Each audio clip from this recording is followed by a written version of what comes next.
Well, Okay. so this is take two. We were slightly interrupted on take one. And rather than having to go through and do all the editing, let's just do take two. We'll just start brand new here, Jeffrey. So, look, there's something I got to talk to you about today, man, that's been bugging me. Ooh, I like it. Really bugging me.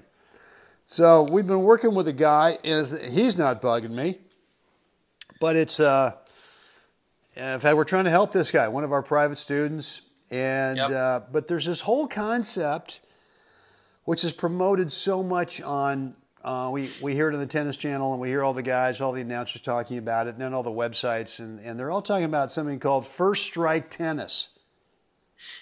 Right? And Yep. which everyone thinks, well, I got to take control of the point right off the bat. Right. And so what happens is we get these goofy interpretations of what first strike means, and too often it means just kind of charging forward like a bull in a china shop, and just whatever's there, just boom, just kind of do something. Right. Do And something. Do something. I'm doing something from the very first shot in the point. And so I think that I think players need a little definition of what first strike tennis is, and certainly maybe what it's not. Right. And it's not like even like sometimes when you get a really kind of a mediocre second serve coming in, you can actually inflict a little bit of pain with your return. But I Right. think the whole thing about first strike, which just connotates to me this image of the guy just all of a sudden he's got this big, huge, Right. shoulder. I don't know, what is an RPM or something like that? Right. RPG. RPG, and he's just unloading on the world with this first strike thing, and I'm just going, no, Yeah. no, man. I mean, the risk is way too great in terms of you're gonna first strike your way into an 0-0 loss. Right. So. First How can strike becomes 3 strikes, you're out. That's right. 3 first strike tennis and you're out.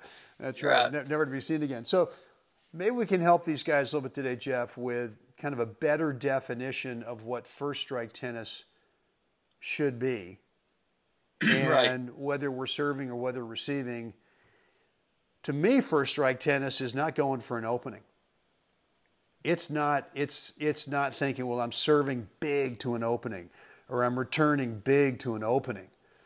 To me, it's more like I'm taking this second ball and I'm going heavy and big right at you. Right. And that to me is first strike tennis, as opposed to going, well, I'm going to inflict pain here by going heavy up the line of the corner. Oh gosh, Right. I just missed it by 2 inches. I missed. Okay, I'm going heavy cross court. Oh, God, I hit that about 10 feet deep. So, because I think there's this mindset that first strike means winner, point over. Right. I think, this is all born out of some fabulous work by, Craig O'Shaughnessy, in Brain Game Tennis. And the guy has just, collected and compiled some of the best information in tennis history about, what's actually going on out there. So first is like getting it framed so you know that the 70% of the points are over in 0 to 4 hits. Now, the thing you got to understand there is that the 0 to 4 doesn't mean somebody hit a winner. It means somebody missed. Somebody missed in the net, long, wide.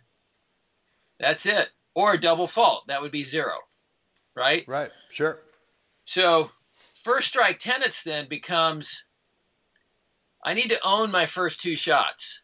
I need to hit very high quality in my first 2 shots. Either serve and first shot, serve and volley, or serve and first shot. Return and first shot, second serve, return, first shot, right? So obviously on a return to serve, second serve, I have a greater opportunity to actually inflict a higher amount of pain. But that just means I'm inflicting pain. It's just, to what degree am I doing that? It doesn't mean I'm trying to, chop the guy's head off. Right. That's right. With one shot. So I think this misinterpretation of thinking that we're trying to end the point in 0 to 4 hits, and I think that's where your beef is the misinterpretation of players thinking they're trying to end the point in 0 to 4 hits. And all we're talking about is, listen, we just need to inflict some pain at the front end of the point as early as possible. Yeah, and you can inflict pain without high risk. Right, exactly right. Yeah, so I think that's where it gets away from players. And the problem, I think, with it too, I think there's a real danger there, is that especially in some of the league tennis levels, a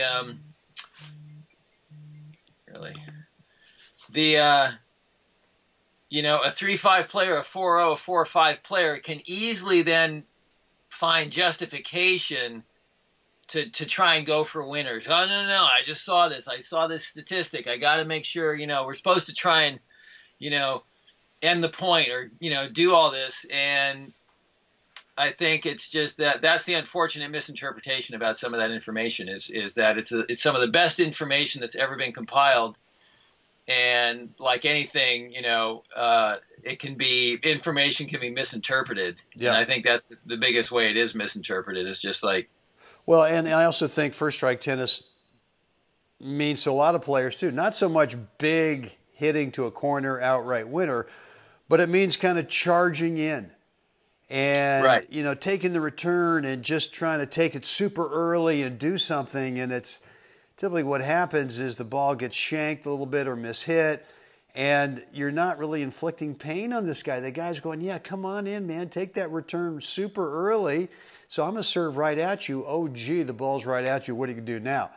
So I think there's also that misinterpretation that first strike tennis means that court position-wise, I force everything. I have to get in there. And it could be serve and volley, right? Someone could be thinking, well, serve and volley. I got to serve and get in and take charge. Not a bad strategy or tactic from time to time.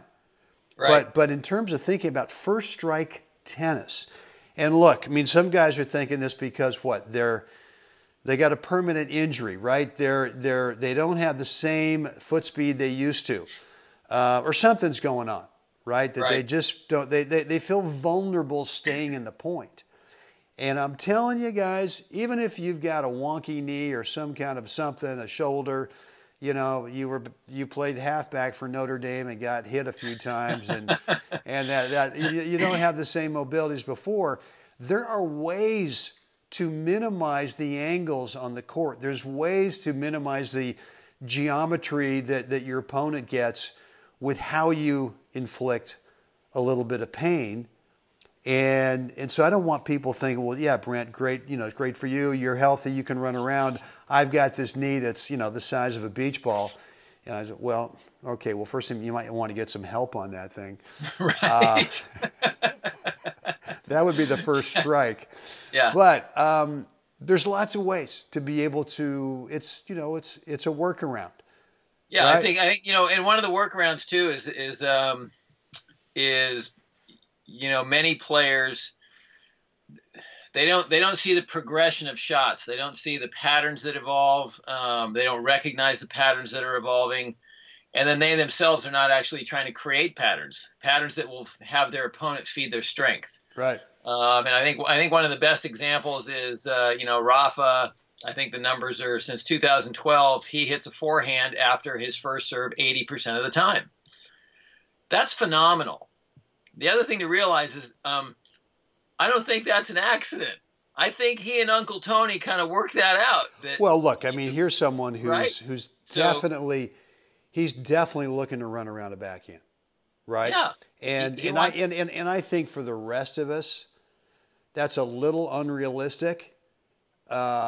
Because that if someone says, well, you want to run around the backhand, then I'm going to drop shot to your forehand side. Rafa's going to go, fine.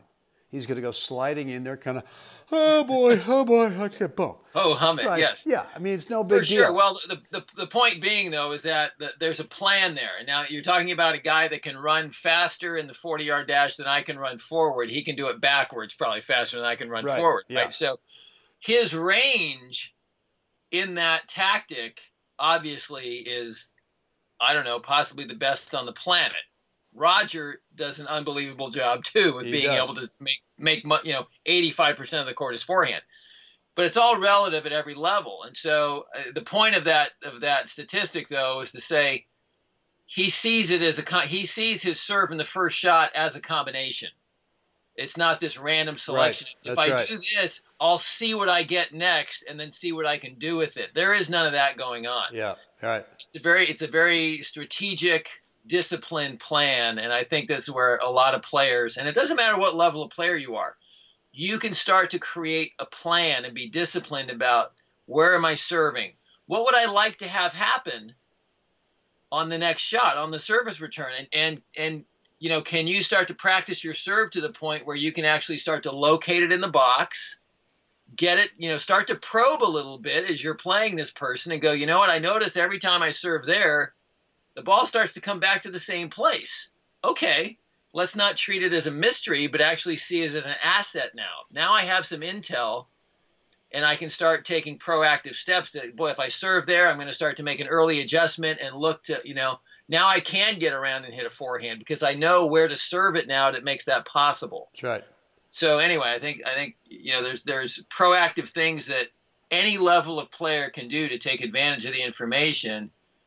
It just takes a little discipline and clarity to see what's actually happening and why is it happening, Well, I just want to make sure guys and gals understand that first strike tennis does not mean hitting outright winners. Doesn't mean that right from the get-go, no matter what comes in, no matter what ball's presented to you, that you're going to do something so the next ball does not come back. Right. So yeah, I think you said it well in the beginning. It's all about, first strike tennis could be, can you inflict a little bit of pain?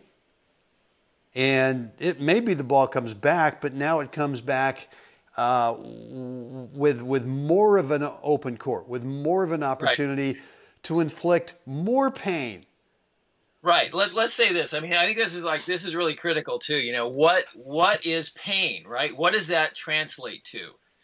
If I'm hitting a serve to one spot, if I'm serving and I'm hitting it into a certain spot, and the return, he's hitting this good solid return. Let's just say it's coming back at 70 miles an hour. If I can figure out a place to serve it where he doesn't get the cleanest cut at the ball, and now consistently it's only coming back at 60 miles an hour, I've done the job. I've inflicted the right amount of pain because that 60 miles an hour, that 10 mile an hour drop translates into time for me to get my prep, to get my footwork, and to have more choices to execute my plan. So I think it's a very difficult thing to quantify in the lower levels of the game because everybody's so distracted by the game, but that's really where the rubber meets the road is like, what is pain? If I can make the guy not hit the ball in the center of the strings, right, and just be a little bit off center a little bit, I'm doing a good job. That ball is not coming back as heavy with as much spin, with the same accuracy. And is that enough to make that shot that he was going for a foot inside the line to land a half an inch outside the line? The subtleties are and the benefits they're very tight. And I think it's hard for the average player to understand the nuance of that, and yet it happens at every level of the game. So guys, look, if you got a question about quote unquote first strike tennis, we would love to hear from you. The way to do that is down below in the comment section. Wherever you are, if you're at YouTube, let us know in the comment section. If you're in iTunes, shoot us an email. What are we at? What are we, Goldball Hunting at, or we haven't done this part for quite a while. What is our email address? It's something at goldballhunting.com. What, you're talking about let us know? Yes. let us know at goldballhunting.com. Yes. And we want to hear from you about first strike tennis. Guys, listen, we're also offering, Jeff and I are still offering a free complimentary private 10-minute coaching call. And just a private call, 3 of us, it's a 3-way call. And we can talk about whatever you want to talk about. We can talk about first strike tennis. If that's something you've been thinking about, or anything else in your game right now that you are struggling with and cannot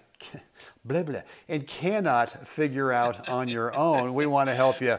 We want to help you kind of set you on the right path. So the way to do that, go over to goldballhunting.com, drop in a first name, email address, and you'll get access to our online calendar, where you can cherry pick a date and time that works best for you. And of course, if you're already on our email list, bottom of every email, there's a link that will take you to that online scheduler. So Jeffrey, what is it? Here's the moment. Here's the shining moment for the great Jeff Jacklich to really stand out. Like us, share us, please subscribe. I think we're at 229 today. We got to get to 230. And let us know what you think down below. Cool. All right, guys, get out there today. Help someone else have a spectacular day. Jeff will try to do a smoother version of this tomorrow. I can't wait to try.